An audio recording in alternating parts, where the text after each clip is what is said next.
What's up, taters? Oh my goodness! Andrew Cuomo finally resigned.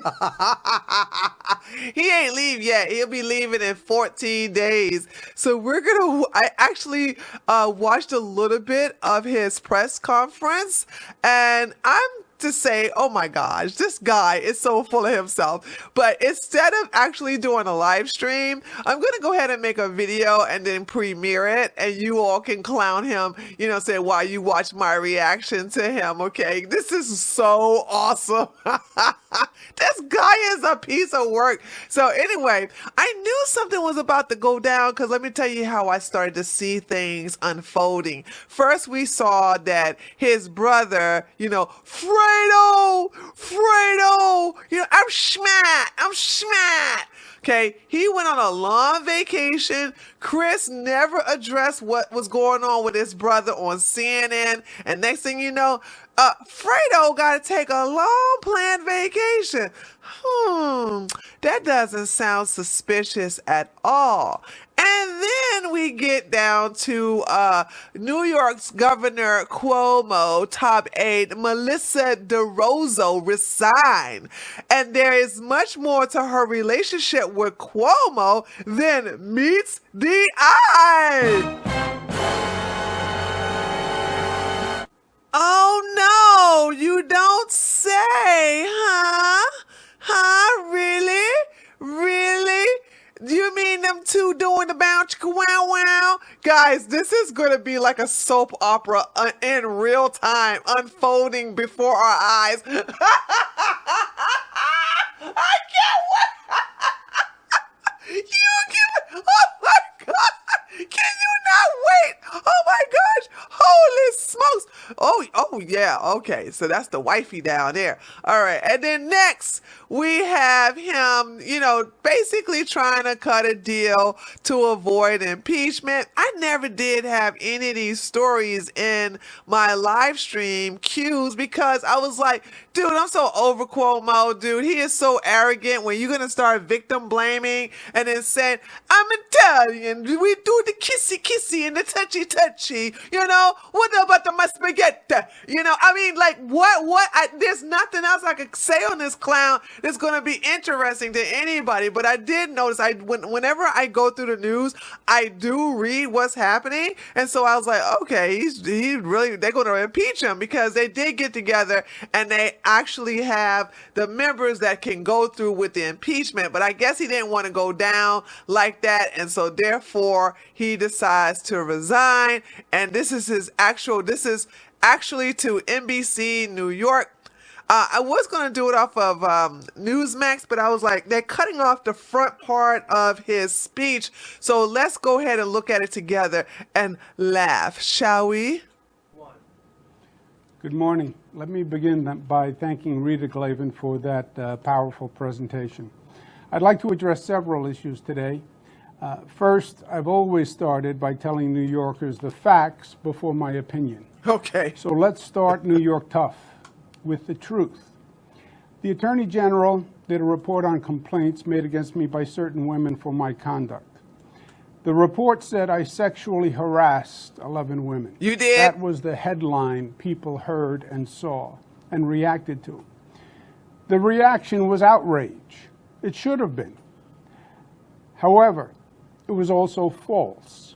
No, it wasn't. My lawyers, as you just heard from Rita Glavin, have reviewed the report over the past several days. And have already raised serious issues and flaws that should concern all New Yorkers. Because when there is a bias or a lack of fairness in the justice system, it is a concern for everyone, not just those immediately affected.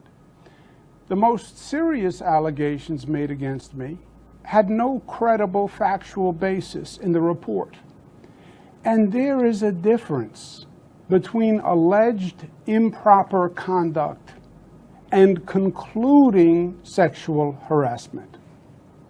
Now, don't get me wrong. Oh my God, this is not to say that there are not 11 women who I truly offended. There are. And for that, I deeply, deeply apologize. I thought a hug and putting my arm around a staff person while taking a picture was friendly. But she found it to be too forward. I kissed a woman on the cheek at a wedding, and I thought I was being nice, but she felt that it was too aggressive. I have slipped and called people honey, sweetheart, and darling. I meant it to be endearing, but women found it dated and offensive. God. I said on national TV, This to a guy's a doctor piece of wearing work. PPE and giving me a COVID nasal swab, you make that gown look good. I was joking. No, you what? Obviously, otherwise I wouldn't have said it on national TV. But she found it disrespectful. I take full responsibility for my actions. I have been too familiar with people. My sense of humor can be insensitive and off-putting. I do hug and kiss people casually, women and men. No, women. I have done it all my life. It's who I've been since I can remember. In my mind, I've never crossed the line with anyone. Yeah, you did.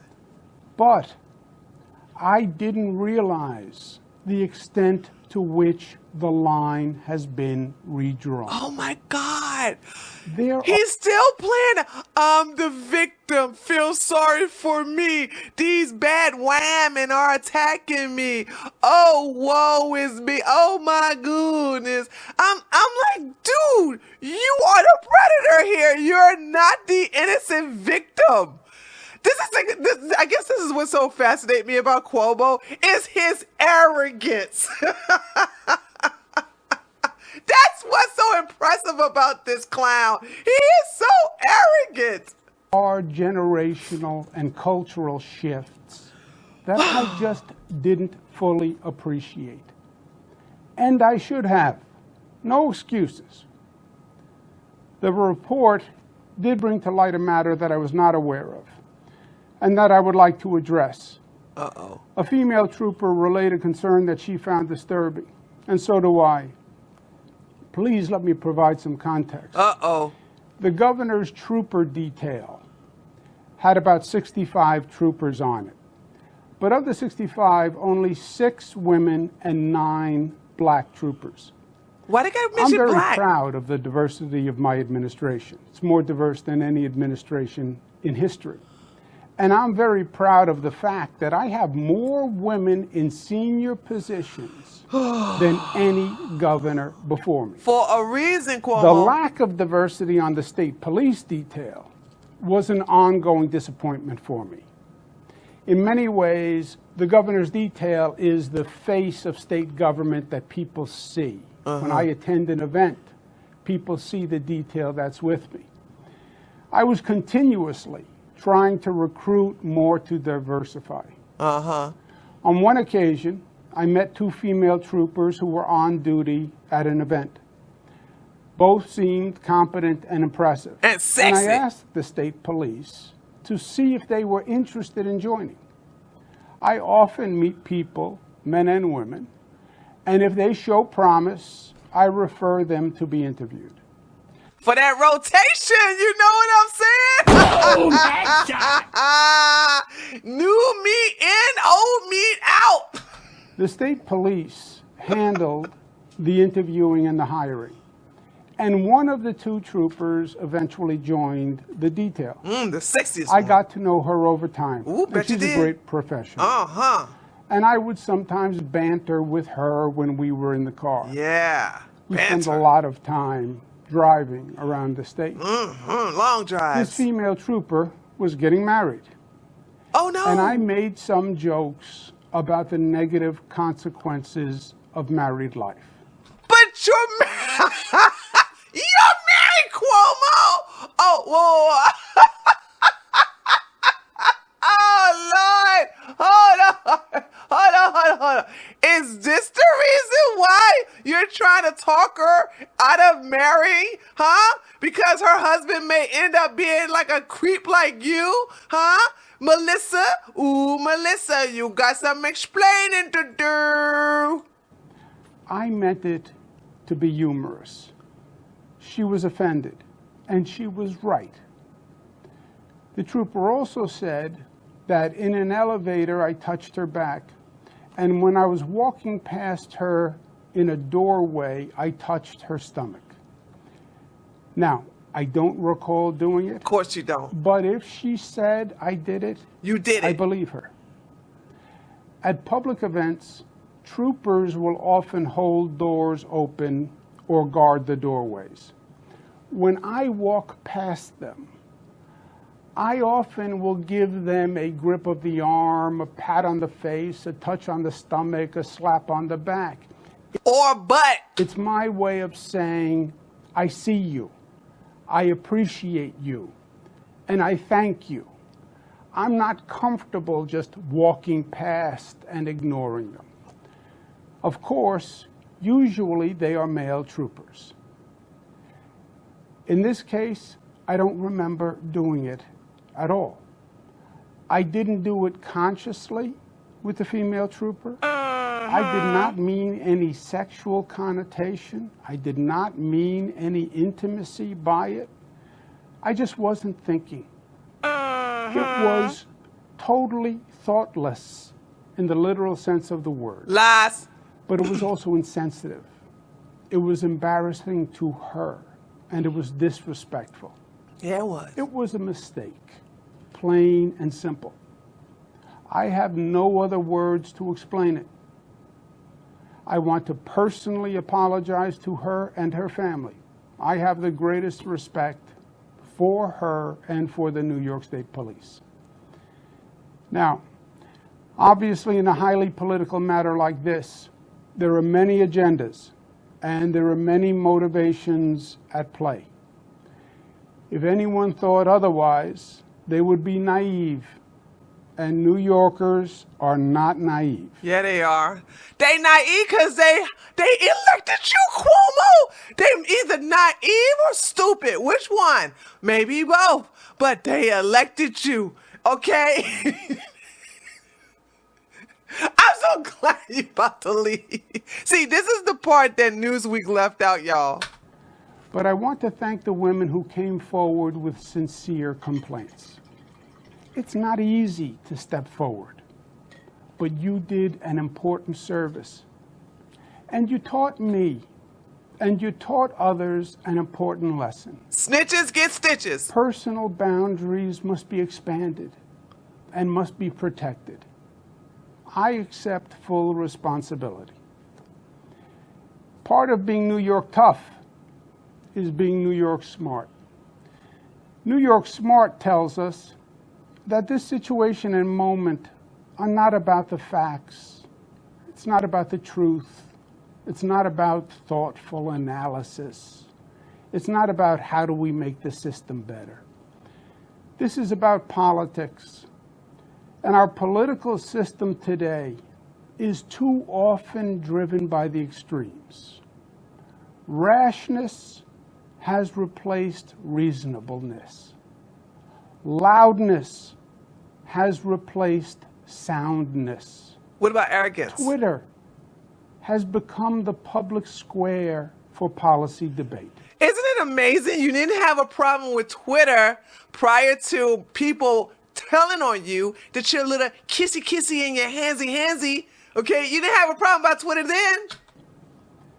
There is an intelligent discussion to be had on gender-based actions, on generational and cultural behavioral differences, on setting higher standards, and finding reasonable resolutions.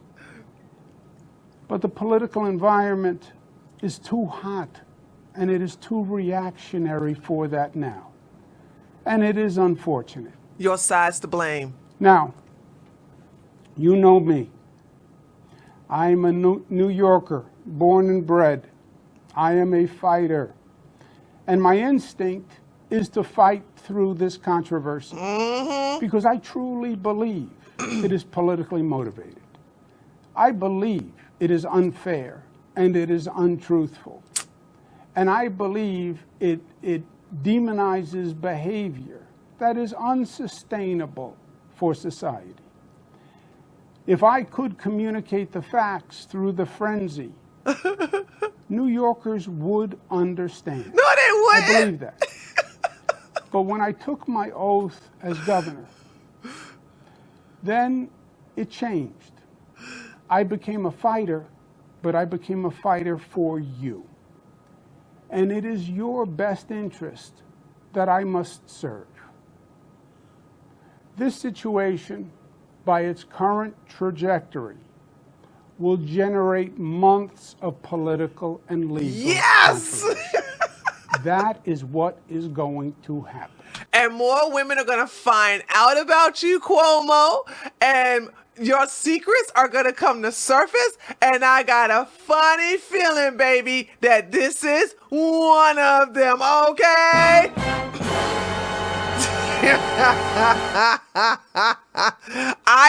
Listen, taters, listen, I got a funny feeling.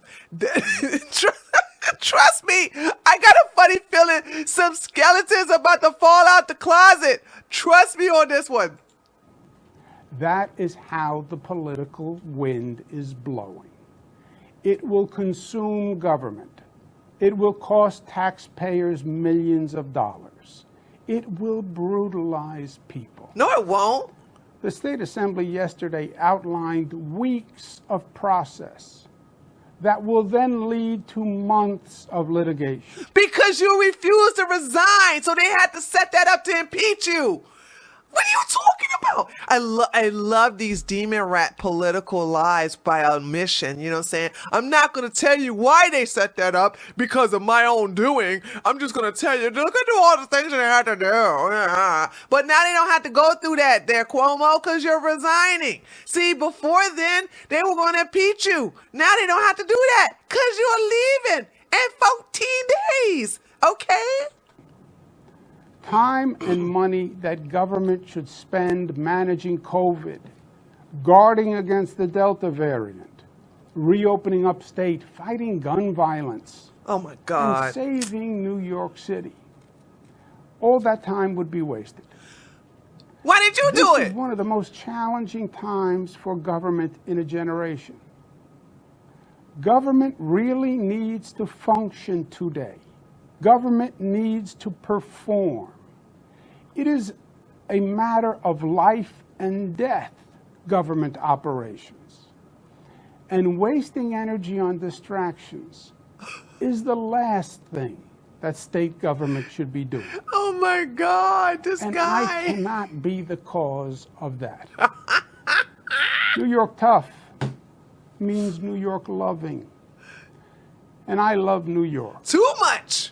And I love you. You're too much. And everything I have ever done has been motivated by that love. Uh-huh. And I would never want to be unhelpful in any way. And I think that given the circumstances, the best way I can help now is if I step aside and let government get back to governing.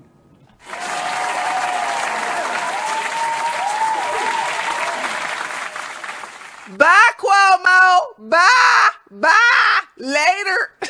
And therefore, that's what I'll do. Because I work for you. And doing the right thing is doing the right thing for you. Because as we say, it's not about me. It's about we. Kathy Hochul, my lieutenant governor, is smart and competent. This transition must be seamless. We have a lot going on. I'm very worried about the Delta variant. No, you're and not. So should you be. But she can come up to speed quickly, and my resignation will be effective in 14 days. To my team, Melissa DeRosa, Robert Mahica, Beth Garvey, Stephanie Benton, Dana Caratanudo, Kelly Cummings, Rich Azzapardi, Howard Zucker, Rick Cotton, Jano Lieber, Jack Davies, and the hundreds of dedicated administration officials. I want to say this. Thank you. Thank you. And be proud. We made New York State the progressive capital of the nation. New York is a doodle hole. What are you talking about? What? Listen, once upon a time, people used to, believe it or not, once upon a time, people used to say, you know what? I can't wait to graduate high school so that I can go live in New York. No one is saying that now. No one is saying that. It's so bad out there. People are trying to escape New York, and they're coming to Georgia, they're coming to North Kakalaki, and they're coming to Florida. Nobody wants to say, hey, let me come to New York. It's so great there. What are you talking about, idiot? No other state government accomplished more to help people. And that is what it's all about. Lies. Just think about what we did. We passed marriage equality, creating a new civil right, legalized love for the LGBTQ community. And we generated a force for change that swept the nation. We passed the SAFE Act years ago, the smartest gun safety law in the United States of America. Hence why y'all have like a high rate of homicides that are dealing with gun violence from criminals who got those guns illegal. But okay, yeah, take away the guns from law-abiding citizens so they can't defend themselves against the criminals that you created, and brag about the laws that actually forbid them to own these guns. Yeah, good going there, Cuomo. Good going. And it banned the madness of assault weapons. Oh my God. We've saved countless lives with that law. No, you didn't. $15 minimum wage, the highest minimum wage in the nation. And businesses closed because of that. You're not going to talk about that, Cuomo?